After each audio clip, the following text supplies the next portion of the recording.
Hello नमस्कार। तो कैसे बढ़िया एकदम। आज हम फिर से स्वागत करते हैं आपका हमारे प्लेटफॉर्म कास्ट मेडिकल एकेडमी में एक नए वीडियो के साथ, जिसमें हम आज फिर से डिस्कस करेंगे क्या breathing and exchange of gases के पार्ट 2 को। इससे पहले हमने डिस्कस किया था पार्ट 1 को। जैसा कि आप सबको पता होगा कि एनएमसी द्वारा आपका सिलेबस अपडेट किया गया, उसी के अकॉर्डिंग हमने डाइजेशन वाली चैप्टर को एलिमिनेट किया और breathing and exchange of gases के डीपीपी नंबर 2 को सॉल्व करने वाले हैं। क्या करने वाले हैं? डीपीपी नंबर 2 को सॉल्व करने वाले हैं। इससे पहले हम डीपीपी नंबर 1 सॉल्व कर चुके हैं। आपको अगर देखना हो तो आप विजिट कर सकते हैं चैनल पे, ठीक है। ओके, अब हम स्टार्ट करेंगे। क्वेश्चन देखो, आपको पता होगा कि हमारे बाइलिंगुअल होते हैं, लेकिन आज बाइलिंगुअल नहीं है। क्यों? क्योंकि आपका बेटा पेपर जो है ना वो इंग्लिश में आने वाला है। तो आप प्रैक्टिस करो, क्या प्रैक्टिस करो कि आप इंग्लिश में ही करो। अगर आप हिंदी में करोगे तो आप हिंदी में ही आपकी आदत बनती रहेगी और एग्जाम में आकर जाकर के आप अच्छा परफॉर्म नहीं कर पाओगे। क्या नहीं कर पाओगे? परफॉर्म नहीं कर पाओगे। तो चलो, मैं आपको जैसा रोज़ बताता हूँ कि भाई 15 क्वेश्चन हम कराएंगे। 15 के 15 क्वेश्चन आपके लिए बहुत इंपॉर्टेंट होंगे और उसके बाद यही वो क्वेश्चन होंगे जो आपके एंट्रेंस एग्जाम में आने की प्रोबेबिलिटी सबसे ज़्यादा रखते हैं। क्या रखते हैं? प्रोबेबिलिटी ज़्यादा सबसे रखते हैं। उसके बाद थोड़ा सा समय लूँगा, 1-2 मिनट। और जैसे कि देखो, जो नए बच्चे हों वो चुपचाप से व्हाट्सएप ग्रुप का लिंक और टेलीग्राम का ग्रुप का लिंक डिस्क्रिप्शन बॉक्स में दिया गया है, उसे ज्वाइन कर लें। उसका बेनिफिट ये है कि जो भी वीडियो अपडेट एग्जाम से रिलेटेड होगी या फिर आपके मन में कोई भी दिक्कत परेशानी, आप उसे पूछ सकते हो। कमेंट में तो पूछ सकते हो, कोई दिक्कत नहीं है। लेकिन अगर आप व्हाट्सएप पे कनेक्टेड रहोगे, टेलीग्राम पे कनेक्टेड रहोगे, तो आपको समय समय पर अपडेट मिलती रहेगी। फिर भी अगर आपको ऐसा लगता है कि कोई ऐसी जानकारी है जो मैं नहीं दे पा रहा हूँ, तो आप मुझे कमेंट सेक्शन में पूछ सकते हैं। चलिए शुरू करते हैं आज के नंबर 1 क्वेश्चन को। देखेंगे पहला क्वेश्चन क्या कहता है। पहला क्वेश्चन कैसे कहता है, देखो, इनकम्प्लीट कार्टिलेजिनस रिंग, क्या incomplete cartilaginous ring support all of the following except. यानी कि जो कार्टिलेजिनस रिंग होती है, देखो सबसे पहले तो कार्टिलेजिनस रिंग नाम की बला क्या है? क्या कार्टिलेजिनस रिंग नाम की बला क्या है? जब भी आप अपनी गर्दन को टच करोगे, क्या जब भी आप अपनी गर्दन को टच करते होगे, आप अपने यहाँ पे ट्रैकिया को टच करके देखो। क्या करो? ट्रैकिया को टच करके देखो। आपको ऐसा लगेगा यहाँ पे अंगूठी जैसी कुछ है, कुछ है। क्या? कुछ है। उसी को हम क्या बोलते हैं? वो एक तरीके की रिंग है जो कि इनकम्प्लीट है। इनकम्प्लीट बोले तो देखो, वो कुछ इस सी शेप के आकार की होगी, कुछ इस प्रकार से होगी, जो कि आपके यहाँ पर ऐसे इसी आकार की और यहाँ पे फिट होती है और पीछे से वो खाली होती ही नहीं है। क्या नहीं है? होती ही नहीं है। सी शेप की इनकम्प्लीट रिंग होती है। वो सपोर्ट करती है ऑल ऑफ द फॉलोइंग, मतलब कि वो आपकी बॉडी में जो रेस्पिरेटरी पाथवे है सबको सपोर्ट करता है, एक को छोड़ करके। और वो कौन सा है जिसे वो छोड़ता है? जैसे कि ट्रैकिया को सपोर्ट करता है। आप यहाँ हाथ रखो और देखो ट्रैकिया पे क्या सपोर्ट कर रहा है? बिल्कुल कर रहा है। यानी कि ट्रैकिया बिल्कुल भी इसका आंसर नहीं होगा। प्राइमरी, सेकेंडरी एंड टर्शियरी ब्रोंकियाई, क्या primary, secondary and tertiary bronchi इसको सपोर्ट कर रहा है? देखो बिल्कुल करता है। प्राइमरी, देखो सबसे पहले तो आपका ये ट्रैकिया आता है। क्या आता है? ट्रैकिया आता है। फिर ये ट्रैकिया आपका डिवाइड हो जाता है। क्या? ट्रैकिया डिवाइड हो जाता है। तो ये प्राइमरी हो गया, ट्रैकिया प्राइमरी। फिर ये और फर्दर डिवाइड हो जाता है, ठीक है, हो गया। उसके बाद आपका टर्शियरी हो जाता है, ठीक है। ऐसे बढ़ता चला जाता है, डिवीजन इसका बढ़ता चला जाता है। फिर इनमें ब्रोंकाई, ठीक है, उसमें फिर ब्रोंकियोल, इस टाइप के होने लगते हैं कि क्या फर्दर डिवीजन होने लगता है आपके लंग्स में। और याद रखना, क्या इनिशियल ब्रोंकल में भी इसका सपोर्ट होता है? क्या सपोर्ट होता है? इसलिए आंसर बिल्कुल भी नहीं होगा। तो एल्वियोलाई जब आप देखोगे, क्या एल्वियोलाई आपका एक लास्ट पार्ट है लंग्स का, जहां पर एक्चुअल एक्सचेंज ऑफ गैसेज होता है। क्या? Actual exchange of gases diffusion के थ्रू होता है। किसके थ्रू होता है? आपसे एग्जाम में पूछा भी जा सकता है कि actual exchange of gases occurs at the surface of, occurs at the surface of, तब उस पे आंसर आपका एल्वियोलाइज आएगा। क्या जाएगा? एल्वियोलाइज आएगा। और याद रखो इसका भी यही आंसर है। इनकम्प्लीट कार्टिलेजिनस जो रिंग है आपकी, वो एल्वियोलाई में नहीं पाई जाती है। वो कहाँ तक पाई जाती है? याद रखना, आपके ट्रैकिया से लेकर के, क्या आपके ट्रैकिया से लेकर के टर्शियरी ब्रोंकाई तक पाई जाती है। कहाँ तक?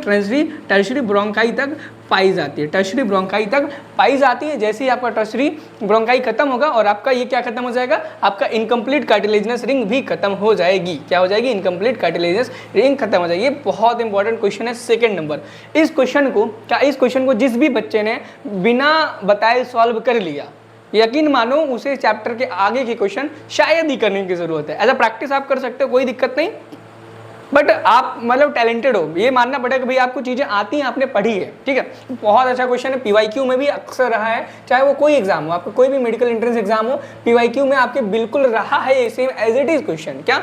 As it is question. ये क्वेश्चन पूछता है कि which is the correct sequence of the air passes in a man, यानी कि एक ह्यूमन में, एक मैन में एयर का क्या पासेज होगा नॉस्ट्रिल से लेकर के आपके एल्वियोलाई तक का जो सफर है, रास्ता है, उसका करेक्ट क्या पाथवे क्या है, पाथवे।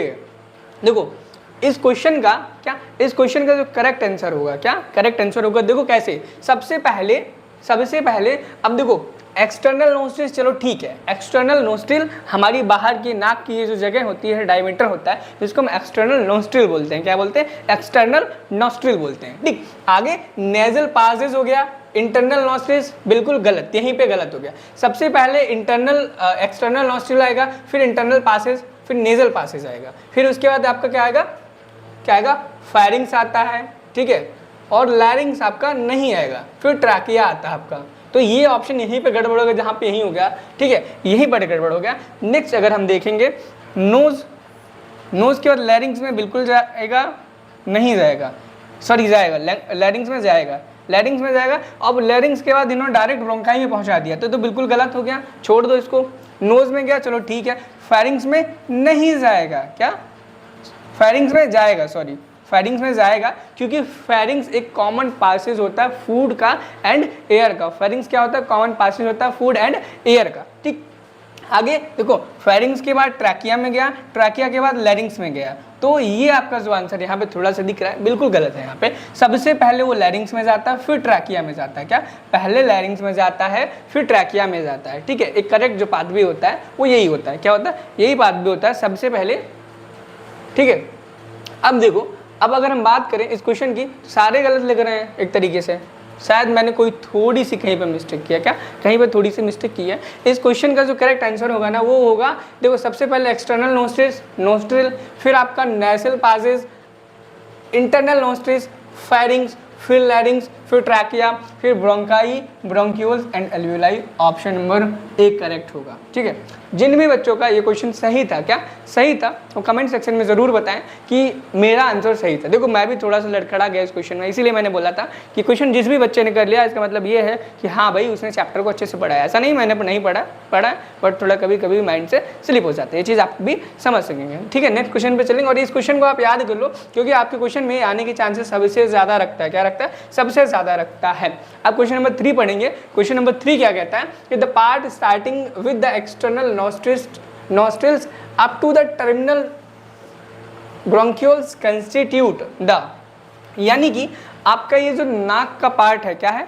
एक्सटर्नल नोस्ट्रिल का जो पार्ट है, वहां से लेकर के आपका एक्सटर्नल नोस्ट्रिल से लेकर के टर्मिनल ब्रोंक्योल तक का जो ये रास्ता है, वो क्या होता है, वो क्या कंस्टिट्यूट करता है, वो मिल करके क्या बनाता है, क्या चीज़ होती है। तो याद रखना है, ये जो पाथवे है, यहाँ के पाथवे को हम क्या बोलते हैं? कंडक्टिंग पार्ट बोलते हैं। क्या? Conducting part. आपके एग्जाम में पूछा जा सकता है कि which pathway is a conducting pathway of human respiratory system. तो याद रखना, कंडक्टिंग पार्ट जो होता है आपकी एक्सटर्नल नोस्ट्रिल से लेकर के, क्या एक्सटर्नल नोस्ट्रिल से लेकर के आपके कहाँ तक होता है? ये आपके होता है टर्मिनल ब्रोंकियोल तक होता है। टर्मिनल ब्रोंकियोल तक होता है। कहाँ तक होता है? टर्मिनल ब्रोंकियोल तक, ब्रोंकियोल तक होता है, टर्मिनल ब्रोंकियोल तक होता है। उसको हम क्या बोलते हैं? क्या बोलते हैं? कंडक्टिंग पार्ट बोलते हैं हमारे किसका?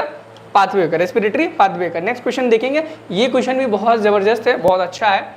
सबसे पहले इस क्वेश्चन को ध्यानपूर्वक पढ़ेंगे। क्या करेंगे? ध्यानपूर्वक पढ़ेंगे। इस क्वेश्चन को क्या कहते हैं? देखो, ड्यूरिंग स्वेलोइंग, क्या? ड्यूरिंग स्वेलोइंग यानी कि खाना निगलते वक्त, क्या? खाना निगलते वक्त the glottis can be covered by a thin elastic cartilaginous flap is called, यानी कि जब हम खाना खाते हैं, हमारा जो ग्लॉटिस होता है, ग्लॉटिस यानी कि ओपनिंग ऑफ ट्रैकिया या विंड पाइप, उसकी ओपनिंग को हम ग्लॉटिस बोलते हैं। उसको किसके द्वारा कवर किया जाता है? सबको पता होगा, एपिग्लॉटिस के द्वारा। क्या? एपिग्लॉटिस के द्वारा। ठीक है, ठीक है, एपिग्लॉटिस के द्वारा। अब देखो, एपिग्लॉटिस इसमें भी है, इसमें भी है, इसमें भी है, इसमें भी है, यानी कि चारों क्वेश्चन सही होने के 100% प्रोबेबिलिटी है। क्या? अगर इसके बेसिस पे आप लगाओगे तो 100% प्रोबेबिलिटी है कि आपका आंसर गलत है, क्योंकि आपका ये जो ऑप्शन में कौन सा आया? एपिग्लॉटिस, वो सब में कॉमन है। नेक्स्ट अगर हम देखेंगे कि to prevent the entry of food in the larynx, ठीक है, the trachea is straight tube extending up to the क्या? Up to the. अब देखो, अब अप टू में देखो, अप टू में क्या? ब्रोंकाई तक जाता है, हाइंड थोरेसिक कैविटी तक जाता है, प्रो थोरेसिक कैविटी तक जाता है। बिल्कुल गलत, बिल्कुल गलत, बिल्कुल गलत। ये जाता है मिड थोरेसिक कैविटी तक। कहाँ तक? मिड थोरेसिक कैविटी तक, मिड थोरेसिक कैविटी तक जाता है। यानी कि आपकी जो थोरेसिक कैविटी है ना, थोरेसिक कैविटी है, आपको पता है थोरेसिक कैविटी क्या होती है, एब्डोमिनल कैविटी क्या होती है? मैं बताता हूँ। आपका ये जो पार्ट है ना, ये यहाँ पे अपने पेट के पास अपने हाथ को रखो, उसके नीचे का जितना भी पार्ट है उसको हम एब्डोमिनल कैविटी बोलते हैं, और उसके ऊपर का जो पार्ट है उसको हम थोरेसिक कैविटी बोलते हैं। क्या? तो आपके मिड थोरेसिक कैविटी तक जाता है। अब देखो, अगर पेट के पास अपना हाथ रखो यहाँ पे और उसके बीच में यहाँ तक आ रहा, अब लंग्स यहीं से डिवाइड हो जाएगा, यहीं से डिवाइड हो जाएगा, ठीक है? तो इसको बोलेंगे मिड थोरेसिक कैविटी तक। क्या? ऑप्शन नंबर बी आपका करेक्ट आंसर हो जाएगा। और हम मूव करेंगे नेक्स्ट क्वेश्चन पे, देखेंगे नेक्स्ट क्वेश्चन क्या कहता है। नेक्स्ट क्वेश्चन कहता है कि lungs are situated in, lungs कहाँ पर सिचुएटेड होते हैं? एब्डोमिनल कैविटी में, थोरेसिक कैविटी में, सिलोमिक कैविटी में, प्लूरल कैविटी में। ये बहुत ज़बरदस्त क्वेश्चन है, क्योंकि इस क्वेश्चन में घुमाव बहुत ज़ोरदार है। क्या है? घुमाव बहुत ज़ोरदार है कि प्लूरल कैविटी में होता है कि थोरेसिक कैविटी में होता है। जो भी स्टूडेंट इसका आंसर देगा कि सर मुझे पता था इस क्वेश्चन का आंसर, सच में he is a genius one, he is genius one. तो इस क्वेश्चन का जो राइट आंसर हो जाएगा वो थोरेसिक कैविटी होगा। जस्ट मैंने अभी बताया, आपका जो लंग है वो थोरेसिक कैविटी में सिचुएटेड है। क्या है? थोरेसिक कैविटी में सिचुएटेड है। क्या? थोरेसिक कैविटी में आपका ये लंग सिचुएटेड है। ठीक है, अगला क्वेश्चन नंबर 6 पे मूव ऑन करेंगे, देखेंगे नेक्स्ट क्वेश्चन नंबर 6 क्या कहता है। वाह, अमेजिंग क्वेश्चन। एक बार फिर से क्वेश्चन नंबर 6 क्या कहता है? आपको ये डायग्राम दिया गया, इसमें आपको पहचानना है ए ऑप्शन क्या है और बी ऑप्शन क्या है, सी ऑप्शन क्या है। आपको यहाँ पे 3 ऑप्शन दिए गए हैं। क्या दिए गए हैं? सॉरी, 3 ऑप्शन दिए गए हैं। ठीक है, देखेंगे सबसे पहले देखेंगे कि ए क्या है। ए देखो, क्या है? फ्लैप है जो कि कार्टिलेजिनस है, तो इसको हम एपिग्लॉटिस बोलते हैं, एपिग्लॉटिस बोलते हैं, सबको पता होगा। अब देखो, एपिग्लॉटिस इसमें भी है, इसमें भी है। साउंड बॉक्स गलत हो गया, यानी कि option number C and D हो ही नहीं सकते हैं, ए और बी में से कोई ऑप्शन होगा। अब बी में देखो एल्वियोलाई है, एल्वियोलाई है, सबको पता है, और एल्वियोलाई इसमें भी है, इसमें भी है, तो बिल्कुल ठीक है, कोई दिक्कत नहीं। अब यहाँ पे फंसेगा डी भी, देखो एकदम सेम है। अब जो बच्चा सी में डिफ्रेंशिएट कर पाएगा कि भाई ये ब्रोंकस है कि ब्रोंकियोल है, क्या है? ब्रोंकस है या फिर ब्रोंकियोल है, वही इस क्वेश्चन को कर पाएगा। अब देखो ब्रोंकस, मैं बताऊं, ये ऑप्शन ब्रोंकस है। देखो ब्रोंकस, ब्रोंकाई, ब्रोंकियोल। क्या? ब्रोंकस, ब्रोंकाई, ब्रोंकियोल्स, ये सीक्वेंस होता है, इसको याद कर लो। Bronchus, bronchi, bronchiole, bronchus, bronchi, bronchiole. ठीक है, इस सीक्वेंस को याद कर लो, ऑप्शन नंबर ए आपका करेक्ट हो जाएगा। और देखो, अगर आपको लग रहा है कि भाई मेरा समझाया हुआ आपको समझ आ रहा है और इसी प्रकार से क्वेश्चन एग्जाम में आते हैं, अगर आपको है मेरे पे भरोसा और विश्वास, तो चैनल पे अगर आप पहली बार आए हो ना, चैनल को सब्सक्राइब करके जरूर जाना, क्योंकि जब तक आपका एंट्रेंस एग्जाम नहीं हो जाता तब तक फ्री ऑफ कॉस्ट इस चैनल पे आपको इंपॉर्टेंट क्वेश्चन कराएंगे। लेकिन जिस दिन आप 1000 सब्सक्राइबर करा देंगे कंप्लीट, अब उस दिन से आपको free of cost live classes मिलेंगी इसी चैनल पे। आपको particular zoology, botany, chemistry, physics के लिए फ्री ऑफ कॉस्ट सारी क्लासेस बीएससी नर्सिंग के एंट्रेंस एग्जाम के लिए। ठीक है, नेक्स्ट क्वेश्चन पे हम मूव ऑन करेंगे। नेक्स्ट क्वेश्चन क्या कहता है? 7, glottis is a passage for. ये क्वेश्चन अभी थोड़ी देर पहले मैंने ओरली बताया था आपको कि ग्लॉटिस क्या है। ग्लॉटिस एक पासेज है, वो किस चीज़ के लिए है? फूड के लिए है, एयर के लिए, बोथ ए एंड बी के लिए। तो याद रखो, आपका जो ग्लॉटिस है वो एयर के लिए पासेज है। किसके लिए? एयर के लिए पासेज है, और उस पर एपिग्लॉटिस प्रिवेंट करता है ताकि फूड उसके अंदर ना जाए। अगर फूड उसके अंदर आएगा तो क्या आएगी? खांसी आएगी, खाना अंदर चला जाएगा। खांसी भी इसीलिए आएगी ताकि आपका खाना बाहर आ सके। क्या आ सके? बाहर आ सके। क्वेश्चन नंबर डी पे हम चलेंगे। क्या करें? क्वेश्चन नंबर डी पे चलेंगे। ठीक है, क्वेश्चन नंबर डी में देखेंगे। क्वेश्चन नंबर डी क्या कहता है? Read the following statements. It is a double layered and covers the lungs. ठीक है, outer layer is in contact with the thoracic wall, fluid is present between the layers, the inner layer is in contact with the lungs, pericardium, peritoneum, perichondrium and pleura. आपको ये 3 option दिए गए हैं। क्या दिए गए? 3 ऑप्शन दिए हैं। इनमें से जो आपका आंसर हो जाएगा वो प्लूरा हो जाएगा। क्या? प्लूरा। प्लूरा ही एक ऐसी लेयर होती है जो कि डबल लेयर्ड है, वो लंग्स को कवर करती है। सीधी सीधी बात यही देख लो भाई कि लंग्स को कवर करने वाली लेयर को हम प्लूरल मेम्ब्रेन बोलते हैं। क्या बोलते हैं?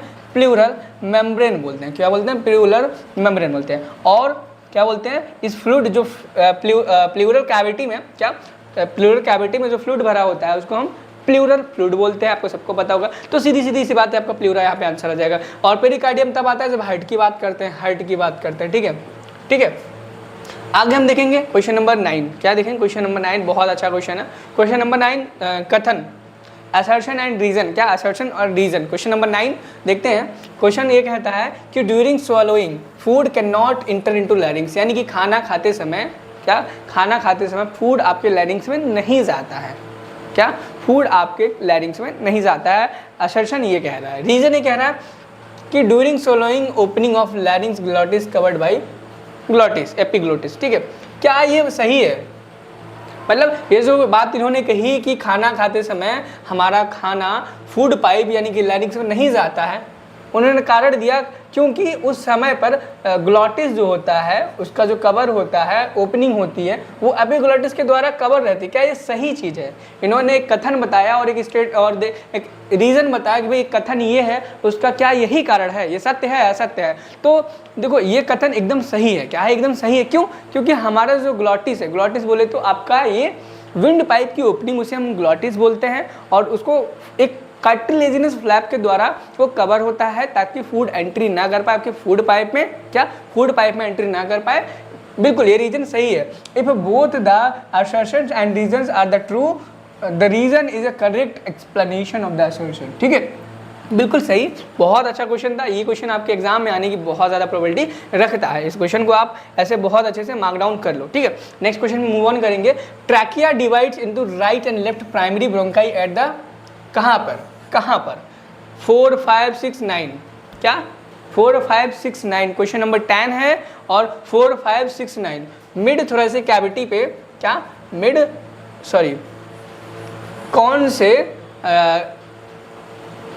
कौन से थोरेसिक वर्टिब्री पे ये आपका left and right primary bronchi में ब्रेक कर जाता है? तो याद रखना T5 पे। क्या?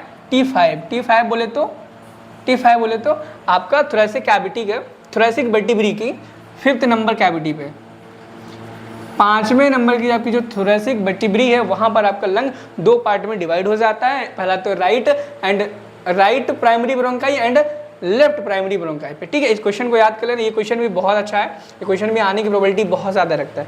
क्वेश्चन नंबर 11 देखेंगे। ये भी बहुत ज़बरदस्त और उम्दा लेवल का क्वेश्चन है। क्या? उम्दा लेवल का क्वेश्चन है। क्वेश्चन क्या कहता है कि देखो आपको यहाँ पे सीक्वेंस बताना है कि सबसे पहले क्या होगा, डिफ्यूजन ऑफ O2। क्या? Diffusion of O2 and CO2 between the blood and tissues होगा, या फिर diffusion of gases O2 and CO2 across alveolar membrane होगा, breathing of pulmonary ventilation by which atmospheric air is drawn in and CO2 rich air is alveolar. देखो इस question को आप करना बहुत ही अच्छे से और मुझे बताना इस क्वेश्चन का क्या राइट आंसर है। ये क्वेश्चन आपके लिए है, ताकि ये देखो थोड़ा सा थिंकिंग है, ये होमवर्क है, एज अ होमवर्क है। थिंक करो, सोचो और इस क्वेश्चन का आंसर दो कमेंट सेक्शन में। जो बच्चा इस क्वेश्चन को बताएगा वाकई में वो अच्छे से अपनी पढ़ाई को कर रहा है। ठीक है, नेक्स्ट क्वेश्चन हम देखेंगे। क्वेश्चन नंबर 12 क्या कहता है? क्वेश्चन नंबर 12 है कि the structure which does not contribute the breathing movements in the mammals is लैरिंग्स, ribs, diaphragm, intercostal muscle. यानी कि इनमें से ऐसा कौन सा क्या है इनमें से ऐसा कौन सा स्ट्रक्चर है, क्या है स्ट्रक्चर है जो कि आपके ब्रीथिंग मूवमेंट में पार्टिसिपेट नहीं करता है? रिब्स करता है, बिल्कुल करता है। डायफ्राम करता है, बिल्कुल करता है। इंटरकोस्टल मसल बिल्कुल करती है, लेकिन आपका ये जो क्या है लैरिंग्स है, ये बिल्कुल नहीं करती है। यानी कि आपका यही करेक्ट आंसर हो जाएगा। ठीक है, नेक्स्ट क्वेश्चन नंबर 13 पे मूव ऑन करेंगे। क्वेश्चन नंबर 13 कहता है the site of gaseous exchange in the lungs are. ये क्वेश्चन थोड़ी देर पहले ही मैंने आपको बताया था कि गैसियस एक्सचेंज का क्या साइट है, ऐसी कौन सी जगह हमारी लंग की जहाँ पे जेन्युइनली गैसियस एक्सचेंज होता है। थोड़ी देर पहले इस क्वेश्चन का मैंने राइट आंसर आपको बता दिया था कि एल्वियोलाई में ही होता है। कहाँ पर होता है? Alveoli is the place where actual diffusion of O2, CO2 and maybe बोल सकते हैं हम कि डिफ्यूजन ऑफ गैसेस का एक्सचेंज होता है। ठीक है, क्वेश्चन नंबर 14 पे चलेंगे। क्वेश्चन नंबर 14 क्या कहता है? क्वेश्चन नंबर 14 कहता है मैचिंग है, और मैचिंग बहुत आसान होती है। क्या होती है? मैचिंग बहुत आसान होती है, आपको पता है, और बहुत ही कम समय में आपको करना होता है और बहुत ही अच्छे मार्क्स आपको दिला देती है। ठीक है, क्या करती है? बहुत अच्छे मार्क्स दिला देती है। अब देखो लैरिंग्स क्या है? लैरिंग्स सिंपली पता है आपको, साउंड बॉक्स है। अब देखो A का 3 कहाँ है? A का 3 मतलब ये वाला हो ही नहीं सकता, ये होने की प्रोबेबिलिटी 1 है, ये होने की प्रोबेबिलिटी ठीक है, ये भी ठीक है। अब B देखो, B क्या कहते हैं? Alveoli reduces friction on the lung surface, बिल्कुल नहीं।